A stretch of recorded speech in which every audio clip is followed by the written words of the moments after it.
देवाधिदेव, देवाधिदेव, महादेव, महादेव, महादेव, मैंने स्वर्ग के जिन देवताओं के लिए ये सब किया, अब वो ही मेरा तिरस्कार करने लगे हैं। केवल देवगुरु बृहस्पति ही मेरे प्रति कृपालु एवं दयालु है। उन्होंने ही मुझे परामर्श देकर आपकी शरण में भेजा है।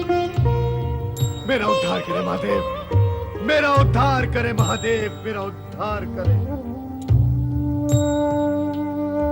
देवराज इंद्र, जब से इस सृष्टि का निर्माण हुआ है, तब से एक अटूट नियम, जिसे विधि का विधान भी कहा जाता है, अपना कार्य अत्यंत सुचारू, कठोर और नियमित रूप से कर रहा है।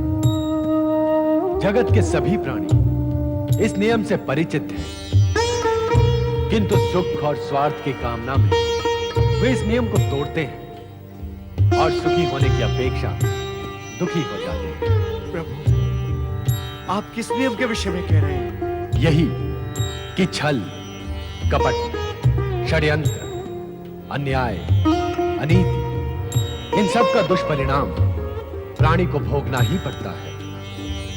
वो कितना भी प्रयास व प्रयत्न कर ले इससे बचने के लिए, किंतु बच नहीं सकता। आज तक न कोई बच पाया है और न ही भविष्य में कोई बच सकेगा। ये नियम देव, दानव, मानव सभी पर लागू होते हैं। तुम पर भी। तुम जो भी शारीरिक और मानसिक कष्ट पा रहे हो, वो इसी नियम की नियमितता के कारण पा रहे हो। प्रभु, मैं स्वीकार करता हूं कि मुझसे कुछ अपराध हुए। अपराधी अपने अपराध को स्वीकार करे अथवा न करे, प्रकृति का ये अटल नियम अपनी दिशा और गति नहीं बदलता। इसीलिए हम भी इसमें हस्तक्षेप नहीं कर सकते। प्रभु, तो क्या मैं सदा ही ऐसा कुरूप रहूंगा? क्या मेरा उद्धार कभी नहीं होगा भोलेनाथ? अपराध की स्वीकृति, प्रायश्चित और तपस्या से अपराध की जड़ें सूख जाती है देवराज। कष्ट को भोगने की क्षमता और सामर्थ्य भी प्राप्त हो जाती है। इससे कष्ट अधिक पीड़ा नहीं देता। साथ ही तपस्या कलंक को धो डालने में सहायक होती है। तुम भी प्रायश्चित और तपस्या के पश्चात अपने पूर्व रूप को ही नहीं, स्वर्ग के सिंहासन को भी पुनः प्राप्त कर सकोगे। आप धन्य हैं भोलेनाथ, आप महान हैं प्रभु, आप महान हैं। प्रभु, कृपा कर आप मुझे इस प्रायश्चित और तपस्या का विधान बताएं, ताकि मैं अपने इस कलंक और कुरूपता से मुक्त हो सकूं। प्रभु, वो तपस्या अत्यंत कठिन है इंद्रदेव। प्रभु, मेरे इस वर्तमान कष्ट और कठिनाई से अधिक कठिन तो नहीं होगी। कृपा कर आप मुझे इसका विधान बताएं, मैं अवश्य करूंगा। यही कैलाश के समीप मानसरोवर में एक विशाल कमल है। उसी कमल की नाल में सूक्ष्म शरीर बनाकर तुम्हें सच्चे मन से तब तक तपस्या करनी होगी जब तक तुम्हारे द्वारा किया गया ब्रह्म हत्या का पाप धुल न जाए। प्रभु, मेरी तपस्या कब तक पूर्ण होगी? कृपा कर ये भी बता दे तो मेरे पीड़ित मन को शांति मिले। प्रभु, तपस्या की कोई अवधि नहीं होती देवराज। सच्चे मन से की जाए तो क्षणों और घड़ियों में सफल हो जाती है, और कच्चे मन से की जाए तो वर्षों भी लग सकते हैं। तुम तो निर्मल मन से तप करो, परिणाम शुभ ही होगा।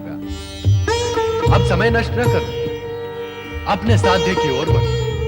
आपकी आज्ञा शिरोधार्य देवाधिदेव, आपकी आज्ञा शिरोधार्य। देवगुरु,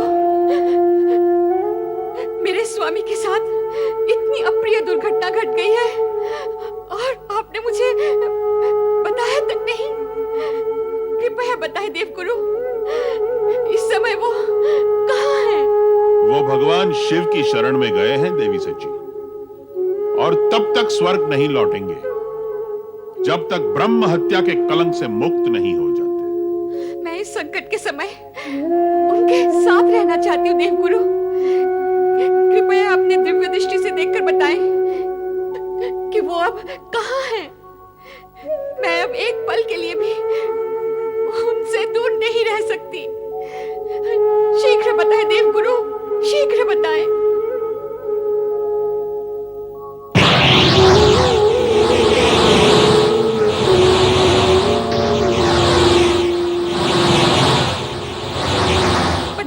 देवगुरु, कहाँ है मेरे स्वामी?